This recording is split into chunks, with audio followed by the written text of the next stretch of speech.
Jeanne d'Arc a été brûlée en 1431, mais son histoire commence au moment de sa mort, en réalité, parce que 25 ans après, l'Église a réhabilité Jeanne d'Arc. On l'avait brûlée comme sorcière et hérétique. Alors, le roi Charles VII tenait à laver son passé et son sacre avec ça. Alors, donc, on a réhabilité Jeanne d'Arc. Après, les siècles suivants, elle est tombée beaucoup dans l'oubli. Pourquoi? Parce que la monarchie française était devenue aristocratique et puis rappelait au roi que son ancêtre devait son trône, sa couronne à une paysanne, ça passait pas bien la rampe. Alors on l'a presque oublié, on l'a même déclassé au 18e siècle. Vous comprenez qu'une une personne qui se disait inspirée de Dieu, là, avec les rationalistes du 18e siècle, ça passait pas du tout la rampe. Alors on l'a vraiment dit, c'était une idiote, et puis elle a été utilisée par les services secrets. Ça s'arrêtait à peu près à ça. Mais au 19e siècle, elle va reprendre du galon. Elle va reprendre du galon parce que l'Église va s'en emparer. On s'est dit, bon, d'accord, c'est une héroïne, mais c'était peut-être aussi une fille envoyée par Dieu. Surtout qu'à l'époque, elle avait été récupérée par les socialistes et les républicains au 19e siècle. Alors, l'Église se disait, si les impies veulent se servir de Jeanne d'Arc, ben nous, on va leur retirer le tapis du pied, puis on va en faire une sainte. Alors là, il y a un long épisode non seulement de réhabilitation, mais de vénérabilisation et de béatification de Jeanne d'Arc. Ça va aller jusqu'au 20e siècle. Mais ce retour, je dirais, de l'histoire par rapport à l'Église qui l'avait condamnée au départ, de revenir en surface et de la canoniser, c'était vraiment là une révolution, on peut dire, en soi. Mais ça a permis aussi au mythe de Jeanne d'Arc de se former, d'entrer profondément, elle l'avait toujours été, mais d'entrer encore plus profondément dans la mentalité populaire et dans la culture générale. Alors, Jeanne d'Arc est aussi inconnue en Amérique. On va la redécouvrir comme les Européens l'avaient redécouverte. On la redécouvre au 19e siècle. D'abord par des brochures, des articles dans les journaux. On parle d'elle de façon assez glorieuse dans la revue canadienne, dans certains journaux ou des revues d'époque. Ce qui va lui ouvrir la voie royale, en fait, c'est la canonisation. C'est encore là, lorsque l'Église la prend en charge, ben en fait, elle va retrouver encore là un statut extraordinaire. C'est la voie royale, au fond, qui va faire que Jeanne d'Arc, on va la découvrir, mais à la fin du 19e siècle seulement au Québec. Alors, le grand épisode, je dirais, l'épiphanie joannique au Québec, c'est le Congrès eucharistique de Montréal en 1910. Parce que l'archevêque d'Orléans y était invité, Monseigneur Touchet, qui a fait un grand panégyrique sur Jeanne d'Arc, associant même le destin de Jeanne d'Arc au destin du Canada français, cette espèce de rameau de la francophonie qui vivait ici, avait pris au fond racine grâce à cette Jeanne d'Arc qui avait lutté contre les Anglais en son temps et qui avait réussi à bouter les Anglais hors de France, qui avait permis, quelques siècles après, évidemment on fait de la téléologie, là, mais avait permis la naissance de cette nouvelle France catholique et tout. Bon, alors ça a été déjà le début, c'est quelques jours avant le fameux discours d'Henri Bourassa sur la langue française au même congrès eucharistique de Montréal. Donc, quelques années après, non seulement on a découvert un peu grâce encore là à ce grand congrès eucharistique la figure de Jeanne d'Arc, mais l'Église procède à la canonisation en 1920. Et là, déjà, il y a déjà toute une préparation. L'Église a ouvert le chemin. Et là, il y a vraiment, on peut dire, une sorte d'apothéose. Tout le monde, il y a 10 000 personnes qui se réunissent à Sillery pour célébrer Jeanne d'Arc. Il y a vraiment, là, je dirais, une fusion. Le mythe de Jeanne d'Arc est entré dans un terreau fertile au Québec et tout le monde se réclame de Jeanne d'Arc vers 1910-1920.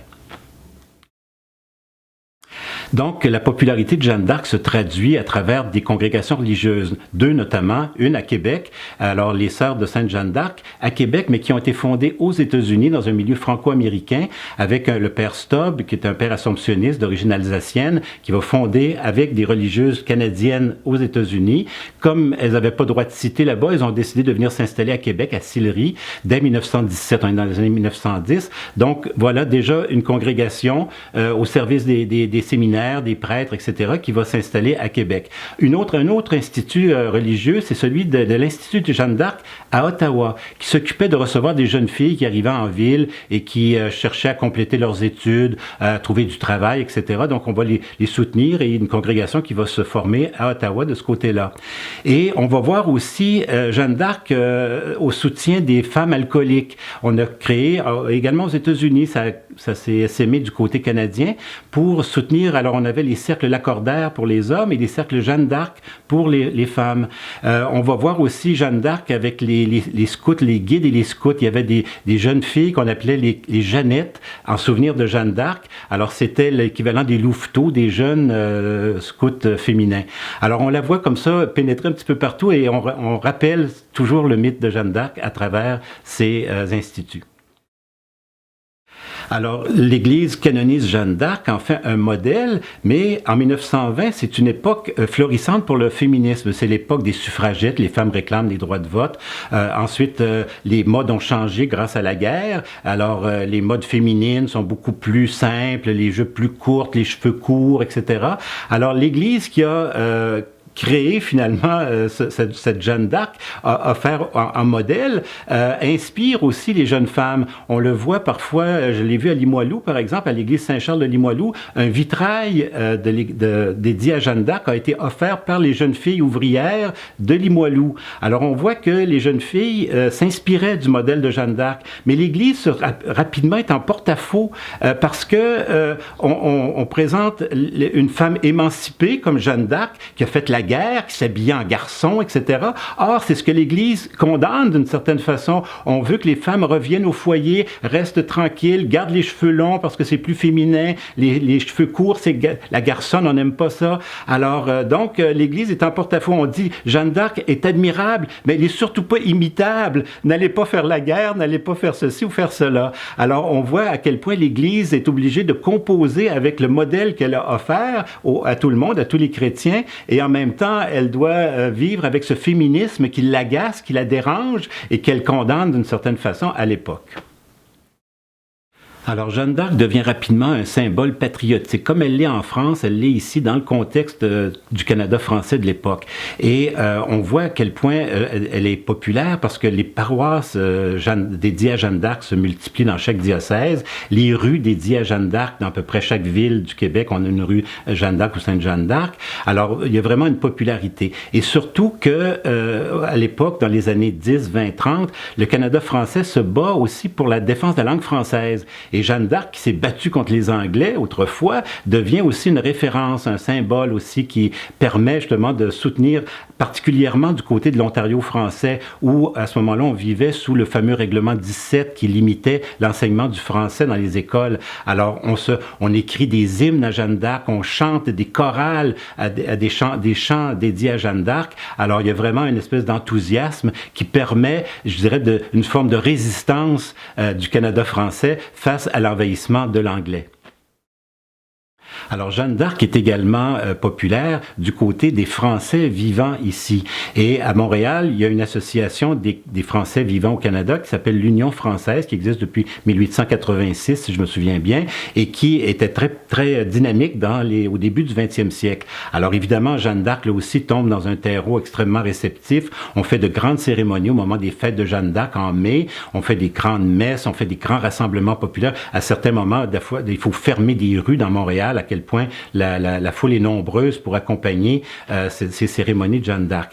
Et comme Jeanne d'Arc est aussi divise beaucoup les Français entre la droite et la gauche en France, on voit par exemple pendant la Deuxième Guerre mondiale, au moment où Jeanne d'Arc avec la Croix de Lorraine inspire tant les gaullistes, la France libre, que Vichy et Pétain qui se réclament également de Jeanne d'Arc. Tout le monde se réclame de Jeanne d'Arc, mais la pauvre Union française de Montréal est séparée, divisée justement dans les années 42-43 parce qu'il y avait un groupe qui souhaitait évidemment faire de Jeanne d'Arc un symbole de la résistance et un autre qui disait non, faut rester un peu plus respectueux du maréchal, etc. Donc, on voit vraiment même la communauté française de Montréal se divise en 43. Il y a deux fêtes de Jeanne d'Arc, une pour les gaullistes et une pour les maréchalistes. Alors, on voit à quel point même les divisions que Jeanne d'Arc générait en France ont eu leurs répercussions également au Québec. La popularité de Jeanne d'Arc s'étend en fait jusqu'aux années 50-60. Par exemple, en 1948, les Américains font un très grand film. C'est Fleming, Victor Fleming, qui fait un très grand film avec Ingrid Bergman. Peut-être que certains se souviendront de ça. Ben, ce film-là, lorsqu'il est présenté au Québec, connaît un immense succès. Les foules, ça, pendant des semaines et des semaines, on se précipite dans les cinémas pour voir ce film. Alors, on comprend à quel point le mythe est encore vivant. Enfin, le souvenir joannique est encore très vivant dans ces années-là. Mais il y a eu aussi, je pense, dans la symbolique profonde de cet attachement-là à l'image de Jeanne d'Arc, le fait que le Canada français se reconnaissait dans cette figure de Jeanne d'Arc, quelqu'un d'énergique, de dynamique, qui avait été écrasé finalement par le destin qui l'avait finalement rendu victime. André Malraux avait une très belle image. Il disait que Jeanne d'Arc inspirait les peuples opprimés parce qu'elle était à la fois une figure de victoire et une figure de pitié.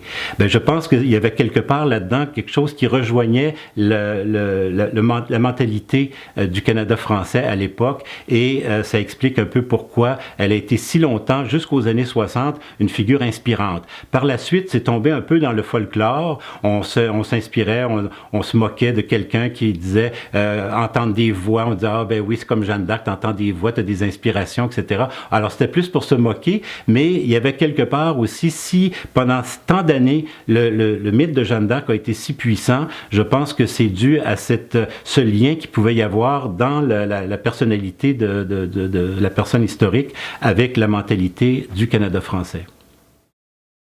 On voit aussi la popularité de Jeanne d'Arc avec l'apparition du prénom Jeanne d'Arc. En France, le prénom Jeanne d'Arc, c'est un peu étrange. Là. Il y a personne qui utilise le prénom Jeanne, bien sûr, mais le prénom Jeanne d'Arc, c'est comme s'appelait Napoléon Bonaparte comme un prénom. Alors, on fait pas suivre le d'Arc avec le Jeanne. Alors qu'ici, ça a été, dans les années 20 et 30, ça a été le deuxième prénom le plus populaire pendant un temps féminin, prénom féminin.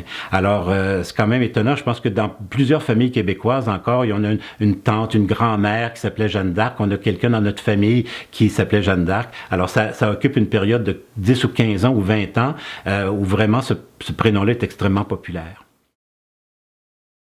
Bien, à partir des années 60, à partir justement de la baisse de la pratique religieuse, de la Révolution tranquille, bien, l'histoire de Jeanne d'Arc, c'est comme un petit peu effiloché dans le temps. C'est devenu plus folklorique. On s'amusait, par exemple, à l'Assemblée nationale, lorsqu'on voulait attaquer un adversaire, on disait « Ah, le ministre est inspiré, il entend des voix, il est comme Jeanne d'Arc ». Alors, c'était devenu plus anecdotique ou plus humoristique. Et on voit aussi perdurer l'image de Jeanne d'Arc à travers la caricature. Par exemple, souvent, les femmes politiques qui se battent pour des idées ou des principes, on va les représenter comme ça, immolées sur l'autel ou le bûcher de leurs idéaux. Alors, on va les représenter. Ça a été le cas de Lise Payette, ça a été le cas de Madame Ouellette, Martine Ouellette récemment. Alors, on va souvent chercher comme ça des femmes politiques qui se sont battues de façon très énergique pour leurs idées et on les caricature sous une forme de Jeanne d'Arc.